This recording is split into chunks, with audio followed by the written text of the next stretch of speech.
आमे समस्ते केबे ना केबे एमिति जुक्ति तर्करे फसिचे जोटी लगे जे कौनसी सठिक उत्तर ही नहीं। दुईटी जाक पक्ष निज निज जगार ठीक लगती किंतु कौनसी समाधानर बाट देखा जाएनी। आज आमे सेही भली जटिल प्रश्नगुड़ी को बुझिबा पई एक नुआ दृष्टिकोण विषय जानिबा जाहाको कुहाजाए मानवीय विचार। चलंतु एठो ही आरंभ करिबा। देखंतु गोटे कोठार उच्चता केते ताहा फिता पकाई मापी हबो। एहा एक तथ्य, किंतु सेई कोठाटी सुंदर कि असुंदर ताको मापिबार कोनोसी यंत्र अछि कि ना। एहा ही हेउचे तथ्य आ मूल्यबोध भितरे थिबा प्रकृत पार्थक्य आ आमर बेसी भाग झगड़ार मूल कारण भी एटा। देखंतु दुई प्रकारर प्रश्न अछि। गोटे हला तथ्यर प्रश्न, जेमिति कि एभरेस्टर उच्चता केते, एहार गोटिए ही सठिक उत्तर अछि जहाको आमे जांच करि परिबा। आउ अन्यटी हला मूल्यबोधर प्रश्न, जेमिति कि न्याय कौन किंबा केउटा प्रकृत सौंदर्य। एगुड़िकर कौनसी गोटिए सठिक उत्तर नहीं। आउ एई प्रश्नगुड़िक ही आम भितर गभीर मतभेद सृष्टि करे। आश्चर्य लागिपारे, किंतु यह कौनसी आजिकार समस्या नुहे। आजको प्राय 2500 वर्ष तले महान दार्शनिक सॉक्रेटिस मध्य एही कथा कहिथिले। से कहिथिले, आमे तथ्यकु नै केबे झगड़ा करूनु, आमे झगड़ा करू भलमंद, ठीक भूल आउ सुंदर असुंदर भली मूल्यबोधकु नै, आउ एथिपाई परस्परर शत्रु भी पालटि जाऊं। एथिरु जଣା पड़े एही असमाहित जुक्तिगुड़िक केते गुरुत्वपूर्ण। तेबे एही मूल्यबोधर जटिल दुनिया रे आमे रास्ता केमिति खोजिबा? एहार उत्तर हेउछि मानवीय विचार।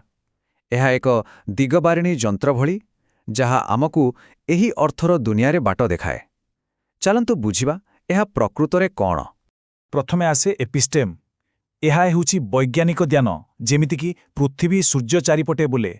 एहा एक प्रमाणित सत्य, एथिरे कौनसी जुक्ति वितर्कर स्थान नहीं। एहा निश्चित सठिक एवं अपरिवर्तनीय। तापरे आसे डक्सा। एहा हेला हमर साधारण व्यक्तिगत मत बा ओपिनियन, जेमिति कि मोते नाली रंग भल लागे। एहार कौनसी दृढ़ आधार न थाए आउ एहा बहुत सहजरे बदली भी जाए। अनेक समय आमे एहाकु ही प्रकृत विचार बोली भूल करि बसु। आउ एबे आसिला सबुठु गुरुत्वपूर्ण कथा, प्रोनेसिस। आरिस्टोटल एहाकु कहुथिले व्यवहारिक ज्ञान। एहा केवल तथ्य जानिबा नुहे, बरम एक भल जीवन बंचिबा पाई केउ परिस्थिति रे कौन करिबा उचित सेही निष्पत्ति नेबार क्षमता। एहा ही हेउछि मानवीय विचारर मूलदुआ। एही वाक्यटी सबुकिछि स्पष्ट करिदेउछि। आम जीवनटा केवल तथ्यकु नै चालेनी।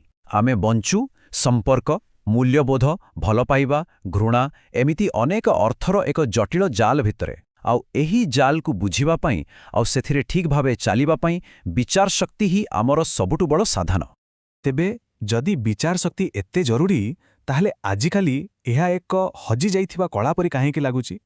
आमे ए विषय एते कम काहेकि कथा हेउचे? चालंतु एही रहस्य पछर कारण खोजिबा। एहार गोटे बड़ कारण लुचि रहिछि आम शिक्षा व्यवस्थारे, विशेष करी एकाडेमिक जगतरे। विज्ञान परि सठिक आउ ऑब्जेक्टिव हेबा चक्कररे साहित्य और कला भली विषयगुड़िक मूल्यबोध विषय कथा हेबारु दूरेई जाइछंती। गोटे कविता किंबा चित्रकू केवल विश्लेषण करा जाउछि, किंतु तार गभीर मानवीय अर्थकू अणदेखा करा जाउछि। एहार परिणाम कौन हेउछि जानंती? आमे कला आउ साहित्यर प्रकृत शक्ति को हराई देउछे, जहा आमकू बदलाई पारिबार शक्ति। आमे ताकू केवल विश्लेषण करुछे, किंतु अनुभव करू नाहु। फलरे मनीष जीवनर जटिलता को बुझिबार एक बहुत बड़ माध्यम आमठारु दूरेई जाउछि। किंतु खाली समस्या कहले तो चलिबनी, समाधान कौन? आमे आमर एही विचार शक्ति को आहुरी मजबूत केमिति करिबा? मजार कथा हेउछि एहार उत्तर सेही कला आउ साहित्य भितरे ही रुचि रहिछि। आसंतु शेक्सपियरंग नाटक हैमलेटर उदाहरण नेबा। प्रथम थर पढ़ी लागिबो आरे हैमलेट तो बहुत निष्ठुर, किंतु जेतेबेले आमे आउ थारे पढ़िबा आउ टिके गभीरकु जिबा, सेतेबेले तार जंत्रणा, तार आदर्श, तार द्वंद्व सबु बुझा पड़िबा। आउ शेषरे आमे बुझी पारिबा जे से केवल भल कि खराब नुहे, बरं से हेउछि मानवीय जटिलतार एक जीवंत उदाहरण। तेणु एथिरु आमर लक्ष्य कौन हेबा उचित? आमर लक्ष्य केवल लाइक बा डिसलाइक करबा नुहे। प्रकृत लक्ष्य होउछि आमर चिंता करिबार क्षमता को बढ़ाइबा। जेतेबेले कौनसी कलाकृति आमको भाबिबाकू बाध्य करे, सेतेबेले जाई आम विचार शक्तिर विकास हुए। किंतु कथा एतिकिरे सरुनी। मने रखिबाकू हेबो जे विचार कोनसी शेष स्टेशन नुहे, एहा एक यात्रा। कारण आमे बदलू, आमर अनुभूति बढ़े आउ सेही अनुसारे आमर विचार मध्य समय सहित विकसित हेबा दरकार। एठी गोटे मजादार चिंता परीक्षण अछि। भाबंतु जणे युव रूसीय संभ्रांत व्यक्ति समाजवाद रे बहुत विश्वास करंती, ତାଙ୍କୁ ଡର ଲାଗୁଛି ଯେ ବୟସ ବଢ଼ିଲେ ହୁଏତ ତାଙ୍କର ଏହି ଆଦର୍ଶ ବଦଳିଯିବ। ତେଣୁ ସେ ନିଜ ସ୍ତ୍ରୀଙ୍କୁ କଥା ଦେବାକୁ କହୁଛନ୍ତି ଯେ ଭବିଷ୍ୟତରେ ଯଦି ସେ ନିଜେ ବି ମତ ବଦଳାନ୍ତି ତେବେ ସ୍ତ୍ରୀ ଯେମିତି ତାଙ୍କ କଥା ନ ଶୁଣନ୍ତି।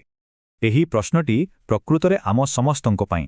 ଆଜି ଆମକୁ ଯାହା ଠିକ୍ ଲାଗୁଛି ସେଥିରେ ଆମେ ଆମର ଭବିଷ୍ୟତର ସ୍ୱରୂପକୁ ବାନ୍ଧି ରଖିବା କ'ଣ ଠିକ୍, କିମ୍ବା ଆମେ ନୂଆ ଅନୁଭୂତି ସହ ନିଜକୁ ବଦଳିବାକୁ ସୁଯୋଗ ଦେବା ଉଚିତ? ଏହା ଏକ ବହୁତ ଗଭୀର ପ୍ରଶ୍ନ। ଏଥିରୁ ଆମେ ଗୋଟେ ବହୁତ ବଡ଼ କଥା ଶିଖୁଛେ। ପ୍ରକୃତ ଜ୍ଞାନ ନିଜର ନିଷ୍ପତ୍ତିରେ ଅଟଳ ରହିବାରେ ନୁହେଁ, ବରଂ ନୂଆ କଥା ଶିଖି ନିଜକୁ ସଂଶୋଧନ କରିବା ପାଇଁ ପ୍ରସ୍ତୁତ ରହିବାରେ ଅଛି। ଏହା ହିଁ ପ୍ରକୃତ ବିଚାରର ପରିଚୟ। ତେବେ ଏତେ ସବୁ କଥା ପରେ ଏହାର ମୂଳ ଉଦ୍ଦେଶ୍ୟ କ'ଣ? ବିଚାର ଶକ୍ତିକୁ ବିକଶିତ କରିବା କ'ଣ କେବଳ ଏକ ବୌଦ୍ଧିକ ବ୍ୟାୟାମ? ନା, ଆଦୌ ନୁହେଁ। ଏହାର ଉଦ୍ଦେଶ୍ୟ ଆହୁରି ଗଭୀର। ଏହାର ଉଦ୍ଦେଶ୍ୟ ହେଉଛି ଆତ୍ମଜ୍ଞାନ ଆଉ ଏକ ସମୃଦ୍ଧ ଜୀବନ। ଚାଲନ୍ତୁ ଆଜିର ପୁରା ଆଲୋଚନାକୁ 3ଟି ମୁଖ୍ୟ ବିନ୍ଦୁରେ ମନେ ପକାଇବା। ପ୍ରଥମ, ବିଚାର ତଥ୍ୟ ପାଇଁ ନୁହେଁ, ମୂଲ୍ୟବୋଧର ଜଗତ ପାଇଁ। ଦ୍ୱିତୀୟ, ଏହା ଏକ କୌଶଳ ଯାହାକୁ ଅଭ୍ୟାସ ଦ୍ୱାରା ଶିଖାଯାଇପାରେ, ବିଶେଷ କରି କଳା ଏବଂ ସାହିତ୍ୟ ମାଧ୍ୟମରେ। ଆଉ ତୃତୀୟ, ଏହା ଆତ୍ମଜ୍ଞାନ ପାଇଁ ଏକ ନିରନ୍ତର ଜୀବନବ୍ୟାପୀ ଯାତ୍ରା। ପ୍ରସିଦ୍ଧ କବି ରିଲ୍କେଙ୍କର ଏହି ଶକ୍ତିଶାଳୀ ବାକ୍ୟ ସହିତ ଆଜିର ଆଲୋଚନା ଶେଷ କରିବା। ଏହି ଧାଡ଼ିଟି ମନେ ପକାଇଦିଏ ଯେ କଳା ସହିତ ଯୋଡ଼ି ହେବା ଏବଂ ନିଜ ବିଚାରକୁ ବିକଶିତ କରିବା କେବଳ ଏକ ବୌଦ୍ଧିକ କାମ ନୁହେଁ, ଏହା ହେଉଛି ନିଜ ଜୀବନକୁ ବଦଳାଇବା ପାଇଁ ଏକ ଗଭୀର ଆହ୍ୱାନ। ଏହା ଆମକୁ କହେ, କେବଳ ଦେଖନ୍ତୁ ନାହିଁ, ବୁଝନ୍ତୁ, ଅନୁଭବ କରନ୍ତୁ ଆଉ ନିଜକୁ ବଦଳାନ୍ତୁ।